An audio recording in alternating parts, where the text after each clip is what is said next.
अब जेंडर के लिए हम कैसे जेंडर्स ऐड करते हैं, मैं सिंपल यहाँ पे जाके एक फील्ड क्रिएट कर लेता हूँ जेंडर के लिए, फॉर्म ग्रुप, और इसी तरह से लेबल। जेंडर के लिए अगेन हम एक जेंडर आईडी या नेम क्रिएट कर लेंगे अपने मॉडल के अंदर। लेकिन अब यहाँ पे मेरा अगेन आपसे क्वेश्चन है, क्या जेंडर हम हार्ड कोड करें? मैंने यहाँ पे बूटस्ट्रैप की वेबसाइट में से यहाँ पे अगर आप लिखेंगे रेडियो बटन्स तो आपके पास रेडियो बटन्स की डॉक्यूमेंटेशन आ जाएगी। मैंने इस पेज को ओपन किया है। अब यहाँ पे जितने भी हमारे पास रेडियो बटन्स हों या चेक बॉक्सेस हों, क्या हम इन्हें हार्ड कोड करेंगे अपने पास, या ये वैल्यूज़ भी हम डेटाबेस से लेके यहाँ पे लोड करवाएं?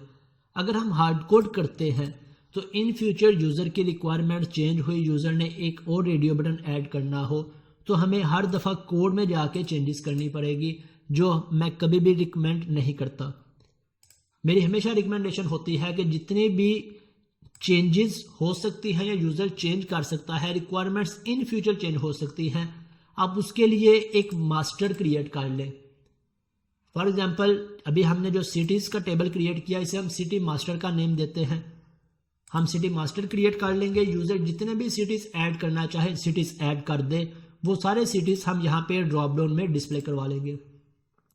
इसी तरह जेंडर, अब यूज़र कुछ एप्लीकेशंस की रिक्वायरमेंट होती है हमने सिर्फ 2 जेंडर डिस्प्ले करवाने हैं, मेल फीमेल, कुछ की रिक्वायरमेंट होती है मेल फीमेल नॉट स्पेसिफाइड, या लेट्स से रेडियो बटन्स किसी और पर्पस के लिए भी यूज़ करने हैं, जेंडर के लिए यूज़ नहीं करने, तो हम बजाय इसके के रेडियो बटन्स को हार्ड कोड कर दें, हम ये रेडियो बटन्स का एक मास्टर क्रिएट कर लें। यूज़र जितने रेडियो बटन्स क्रिएट करना चाहे क्रिएट कर ले, और हमारी एप्लीकेशन उन सभी रेडियो बटन्स को हमारी एप्लीकेशन में, हमारे व्यू में डिस्प्ले करवा दे।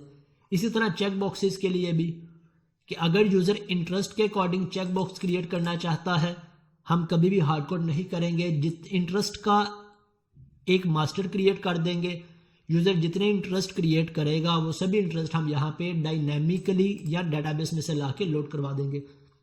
अभी मैं इन रेडियो बटन्स को डिस्प्ले करवाने का कोड कॉपी करता हूँ और यहाँ पे आके सिंपल इसे पेस्ट करवा देता हूँ। कहाँ पे? यहाँ पे मुझे रेडियो बटन डिस्प्ले करवाने हैं। मैं ASP4 को रिमूव करके इसमें से लेबल यहाँ पे डिस्प्ले करवा देता हूँ जेंडर, और ये फर्स्ट रेडियो बटन, इसके बाद सेकंड रेडियो बटन, इसके बाद third radio button. Radio button और चेक बॉक्स का कोड बिल्कुल सेम है। जो क्लासेस चेक बॉक्स में है फॉर्म चेक, वही रेडियो बटन में है। फॉर्म चेक इनलाइन, इन्हें एक लाइन में डिस्प्ले करवाने के लिए फॉर्म चेक इनलाइन की क्लास है, वही सेम क्लास जहाँ पे है। जो क्लास इनपुट में है वही सब यहाँ पे, सिर्फ इनमें डिफरेंस क्या है? टाइप का। चेक बॉक्स होगा तो टाइप क्या होगी? Check box. रेडियो बटन होगा तो टाइप क्या होगी? रेडियो। अब यहाँ पे हम ये सारी वैल्यूज़ डेटाबेस में से लेके आएंगे, सो मैं इन रिपीटेड वैल्यूज़ को डिलीट कर देता हूँ और ये वैल्यू हमारी डेटाबेस में से आएगी। अब रेडियो बटन के अंदर एक हमारे पास सर्कल है और एक हमारे पास ये लेबल आ रहा है। सो ये हमारे पास सर्कल के लिए इनपुट टाइप रेडियो की क्लास है, रेडियो का टैग है, और दूसरा लेबल डिस्प्ले करवाने के लिए लेबल का टैग है। अब ये वैल्यूज़ या रेडियो बटन्स की या जेंडर्स की लिस्ट डेटाबेस में से किस तरह से आएगी? अगेन हम इनके लिए एक जेंडर मास्टर क्रिएट कर लेते हैं। मैं मॉडल में चला जाता हूं और एक क्लास क्रिएट कर लेता हूं जेंडर्स के नेम से। हम चाहे इसे सिंपल जेंडर का नेम दे लें, या मैं हमेशा रिकमेंड करता हूं जितने भी मास्टर टेबल्स हैं उनके लिए अब मास्टर नेमिंग कन्वेंशन को यूज़ करें, ताकि पता चले ये सारे मास्टर टेबल्स हैं, मास्टर रिकॉर्ड्स हैं जो एडमिन ने क्रिएट करने हैं। बाकी हर यूज़र ने तो अपनी फंक्शनैलिटी को इम्प्लीमेंट करना है, फंक्शनैलिटी को यूज़ करना है, लेकिन एडमिन ने सभी मास्टर्स को क्रिएट करना है। तो फिल वक्त के लिए मैं इसे एज इट इज़ जेंडर ही रहने देता हूँ, और यहाँ से आके जेंडर के अंदर जो सी फील्ड्स हमने सिटीज़ में क्रिएट की थी उन्हीं फील्ड्स को मैं यहाँ से जेंडर में ऐड कर लेता हूँ जेंडर, और यहाँ से आके इसे मैं एज अ प्राइमरी की सेट कर देता हूँ जेंडर आईडी, और इसका भी रिलेशन बनेगा ऐप यूज़र के साथ, और ऐप यूज़र के अंदर gender ID as a foreign key use हो जाएगी। और यहाँ पे आके जेंडर, और जेंडर के बाद यहाँ पे भी जेंडर, और फिर यहाँ पे भी जेंडर, देन यहाँ पे जेंडर आईडी। और अगेन ये इंटीजर है, तो इंटीजर जब हम माइग्रेशन ऐड करेंगे तो हमारे पास एरर आ जाएगा। क्यों एरर? क्योंकि ऑलरेडी रिकॉर्ड इंसर्टेड है। सो हम इस फील्ड को नल लेबल बना लेंगे। अब रिलेशन क्रिएट करने के बाद नेक्स्ट स्टेप क्या है हमारा, हमने इसे डीबी कॉन्टेक्स्ट में रजिस्टर करवाना है। सो मैं डीबी कॉन्टेक्स्ट में आ जाता हूँ। डीबी कॉन्टेक्स्ट में आने के बाद यहाँ पे रजिस्टर करवा दिया और अब इस पे माइग्रेशन अप्लाई कर लेते हैं। माइग्रेशन एडिट, सॉरी मेरे पास सेम नेम की माइग्रेशन एंटर हो गई है। एडिट, यहाँ से मैं इसका नेम चेंज कर लेता हूँ जेंडर मॉडल। माइग्रेशन ऐड हो गई। अब इस पे मैं अपडेट डेटाबेस की कमांड को एग्जीक्यूट करवा देता हूँ। तो अब मेरी ये माइग्रेशन डेटाबेस में रिफ्लेक्ट हो जाएगी। अब नेक्स्ट स्टेप हमारा क्या है, हमने इसके लिए कंट्रोलर क्रिएट करना है जेंडर कंट्रोलर के नाम से और उसके ऊपर सभी क्रूड ऑपरेशंस परफॉर्म करने हैं। आपकी ये भी असाइनमेंट है नेक्स्ट क्लास की। एक कौन सा कंट्रोलर हो सिटीज का, दूसरा कंट्रोलर जेंडर का। मैं यहाँ पे आ जाता हूँ और यहाँ से आके से रिफ्रेश करके अब इसके अंदर भी मैं रिकॉर्ड बैकएंड से ही ऐड कर रहा हूँ, लेकिन आपने कहाँ से ऐड करवाने हैं, आपने इनके कंट्रोलर्स के साथ जो व्यूज अटैच करेंगे वहाँ से ऐड करवाने हैं। सो मैंने इसमें फिल वक्त के लिए 2 ही रेडियो बटन्स ऐड किए या 2 जेंडर ऐड किए, मेल फीमेल। ओके, अब नेक्स्ट क्वेश्चन है कि हमने इसे यहाँ पे डिस्प्ले कैसे करवाना है अपने व्यू में। मेरे पास ऐप यूजर इंडेक्स और इस व्यू के अंदर डिस्प्ले कैसे करवाएं, कैसे लिस्ट पास करें। जिस तरह हम यहाँ पे सिटी लिस्ट पास कर रहे हैं, अगर हम सेम सिनेरियो इंप्लीमेंट करके देख लें, अगर हमारी रिक्वायरमेंट फुलफिल हो रही है वेल एंड गुड, हम इसी सेम सिंटैक्स को ही, सेम लॉजिक को इंप्लीमेंट कर लेंगे। अगर नहीं हो रही तब हम देख लेंगे कि और क्या लॉजिक हो सकती है। तो जो कॉन्सेप्ट हमने इसके लिए इंप्लीमेंट किए सेम हम जेंडर के लिए भी इंप्लीमेंट कर लेते हैं। क्या, सबसे पहले मुझे ऑब्जेक्ट में जाके एक सिलेक्ट लिस्ट की प्रॉपर्टी क्रिएट करनी है। मैं आ जाता हूँ ऐप यूज़र और ऐप यूज़र के अंदर आके यहाँ से नॉट मैप्ड और इस दफ़ा मेरे पास होगी जेंडर लिस्ट और यहाँ पे आके भी मैं कर लेता हूँ obj dot gender list is equal to और इसे यहाँ से एज इट इज़ कॉपी करता हूँ मैं और यहाँ पे पेस्ट करवा देता हूँ। और यहाँ से सिटीज़ की बजाय मेरे पास डाटा आएगा जेंडर से और सिटी आईडी की बजाय जेंडर आईडी। ओके, अब यहाँ पे आगे कैसे डिस्प्ले करवाएं, मेरे पास मल्टीपल रिकॉर्ड्स हैं। सो मल्टीपल रिकॉर्ड्स के लिए अगेन हम फॉर ईच लूप को यूज़ कर लेते हैं।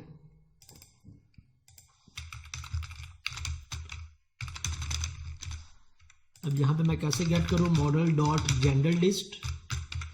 जेंडर लिस्ट और इसे मैं इस मॉडल के अंदर ऐड कर देता हूँ।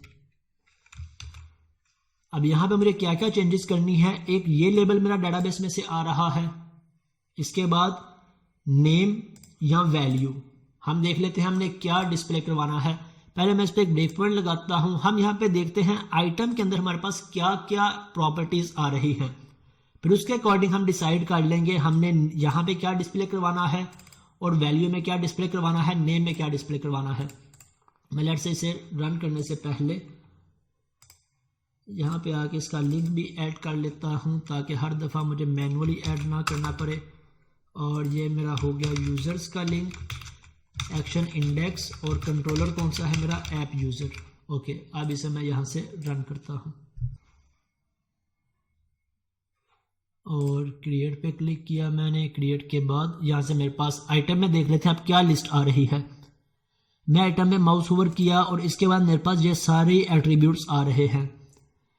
अब टेक्स्ट के लिए जो मेरे पास जेंडर नेम था वो मेरे पास टेक्स्ट प्रॉपर्टी में आ रहा है मेल और वैल्यू किस में आ रही है, वैल्यू में।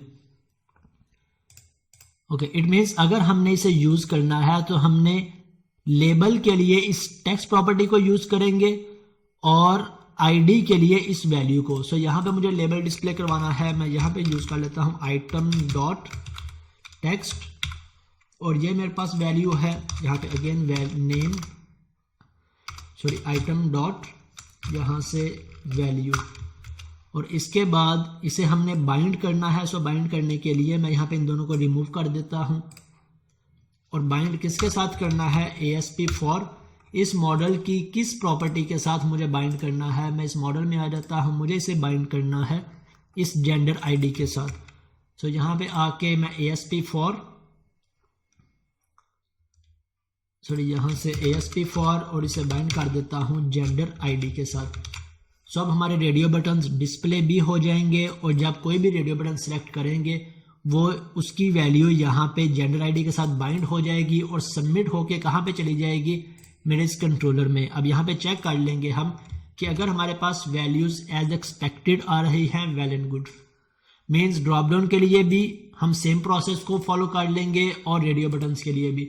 फिर हमारे पास नेक्स्ट फॉर्म एलिमेंट कौन सा है चेक बॉक्स का, हम उसे देख लेते हैं। क्रिएट न्यू और यहाँ से मेरे पास जेंडर मेल और फीमेल दोनों आ गए।